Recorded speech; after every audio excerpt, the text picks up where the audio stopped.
G'day, guys. Welcome back to the AFC North Rundown and also Steelers Nation Australia. This episode of the AFC North Rundown, however, let's just talk about the Bengals, man.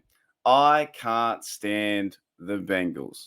I know there'll be Bengals fans out there watching. G'day, guys. Welcome to Steelers Nation Australia. My name's Mark, as you can see down there, president of Hooly Dooly University. I cannot stand the Bengals. So hopefully tomorrow the Steelers can get a win over Jake Browning. I think he's going to be their quarterback. We need TJ Watt, Highsmith. I know there's a bit of drama right now with Deontay Johnson and Minka, which means nothing. Absolutely nothing. I think it's just egos are inflamed, arguments, all that kind of stuff. To me, it doesn't mean too much. So the Steelers need to figure out their stuff, their side, go out there and play physical football, right? Because they got a football game tomorrow at 1 p.m.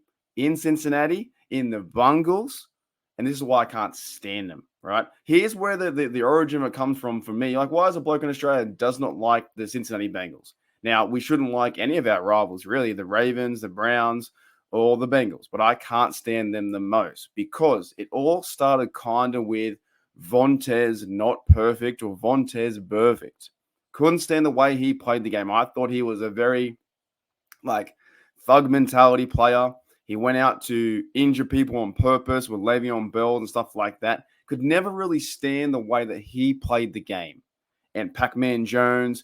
Then I saw Hushmanzada. He grabbed the terrible towel and did this kind of stuff. Couldn't stand any of those kind of things in the last few years, or 2016, 15, all that kind of stuff. That's where the passion or the overall hatred and dislike for the Bengals that I can't stand, right? Then I started to get into a big thing where I saw, over the years, the Bengals have never been to a playoff game.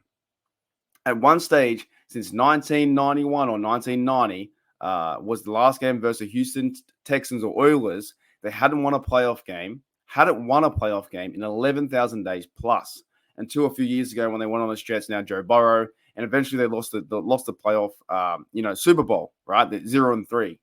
So that's why I can't stand them. I never want to see this team ever win. I want fans to be out there from Cincinnati to watch your team every single year and never win.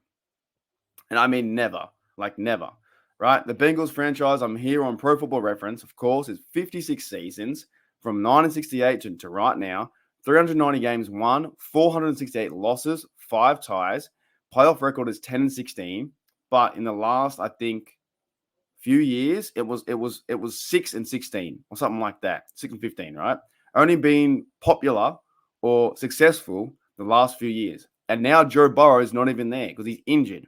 They've been to the Super Bowl 3 times. They've never won. So I don't want to hear about any Bengals fans coming and saying, your team's bad, your team's this, Kenny Pickett can't throw, yada, yada, yada, yada.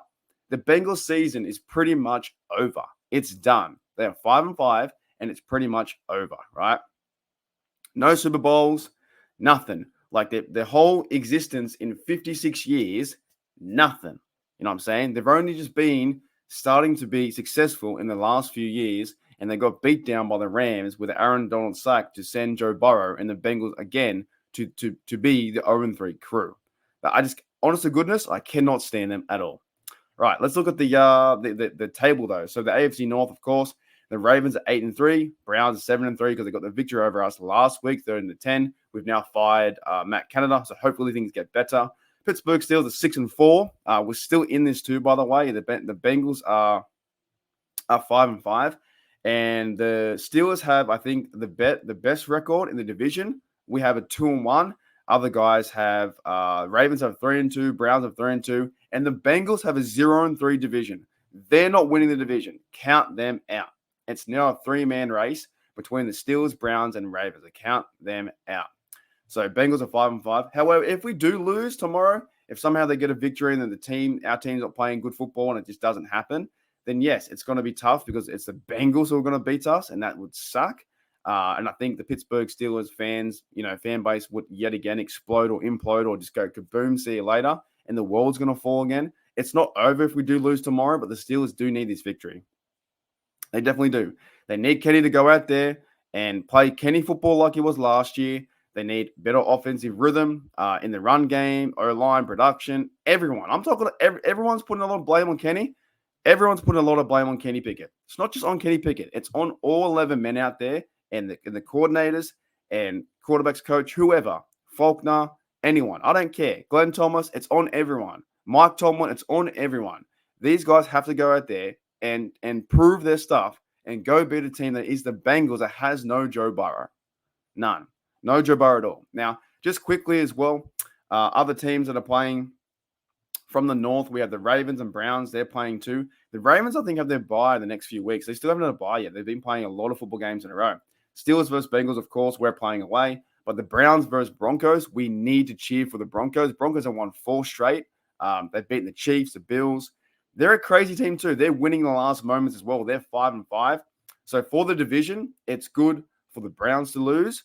For the wild card, maybe it's better for the Broncos to lose. I don't know. But overall, if the Broncos lose, I think win, then that's good for us because then we have better divisional standings with the Browns. So they're 7-3. Browns are playing away. A tough environment in out there.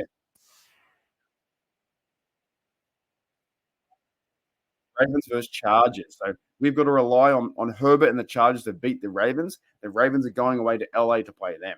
So if they lose, that'd be fantastic. I do hope the Steelers win tomorrow 1,000%. We move to 7-4. If the Browns lose, they go 7-4. The Ravens go 8-4, and then the Bengals would go 5-6. But overall, guys, I can't stand the Bengals. I just can't stand them. We have to beat them tomorrow. I'll wake up tomorrow at my 5 a.m., coffee in hand, watching the TV, watching our Steelers smash them, right? And also brings up memories too of Ryan Shazier because that's about 7 years ago now, which is crazy how time has flown. About 7 years since he had that horrific injury, and now he's doing better. You know, his whole story is just unbelievable from being in that situation where he couldn't move his legs to walking on the stage to jumping on the boxes to doing, sit-ups and push-ups and all those kind of things. Ryan Shazier's story is absolutely unbelievable. How he went from almost being, a paraplegic all his life, right, and the spinal cord injury, and to walking again is insane. And that's where it happened in the Bengals field away. I've got his away jersey, so I might wear that tomorrow. For Shazier, he was a fantastic linebacker. So this one's still kind of a him. I think the team, hopefully can rally around that kind of stuff. But overall, it's Steelers versus Bengals. And the Bengals have no Joe Burrow, so they have to win this game. Jake Browning, they got to sack him, force fumbles, all that kind of stuff. I want to see a victory like 31-10, something like that. That's the one I want to see.